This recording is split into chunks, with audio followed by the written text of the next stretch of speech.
Captain Actual America is overweight and hopelessly in debt. A weird glitch causes the Amazing Spider-Man to reboot in the middle of the movie. And the Richie Rich comic strip introduces a new, even gayer character. As if you needed another reason to remain in your isolated and socially degenerative cocoon, this is the Onion Week in Review, Comics Edition.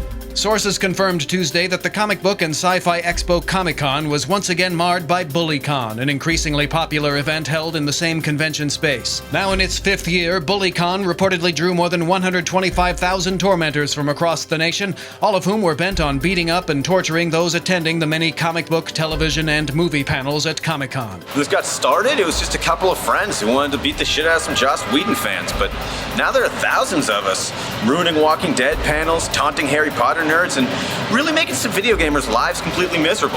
I don't necessarily need to travel to San Diego to slap a copy of Spider-Man out of some pussy's hands, but something really special about coming together with people who dig the same sort of cruelty you do.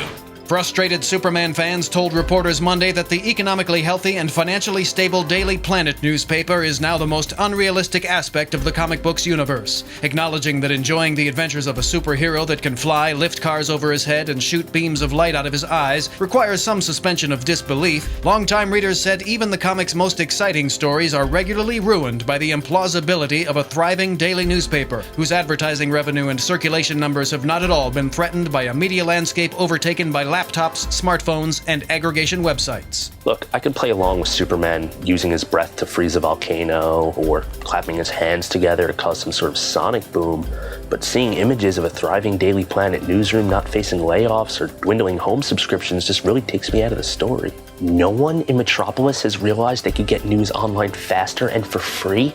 Local man Todd Bogen expressed mild annoyance Friday as he was interrupted by an incoming phone call from his wife while trying to read a Swamp Thing comic. Claiming that he was, quote, a little busy, Bogen hurried through the conversation with the woman he loves and is committed to spending his life with to get back to issue 39 of the comic book, in which Swamp Thing is decapitated by a humanoid fish monster. Yeah. Okay, honey, I'm really busy right now, actually, so, just get whatever. Yeah.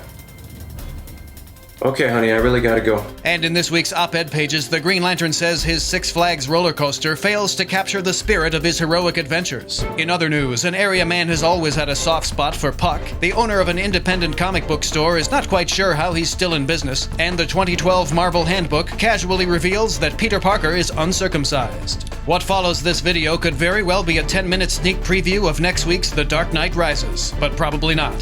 For more, visit theonion.com/newsbeat.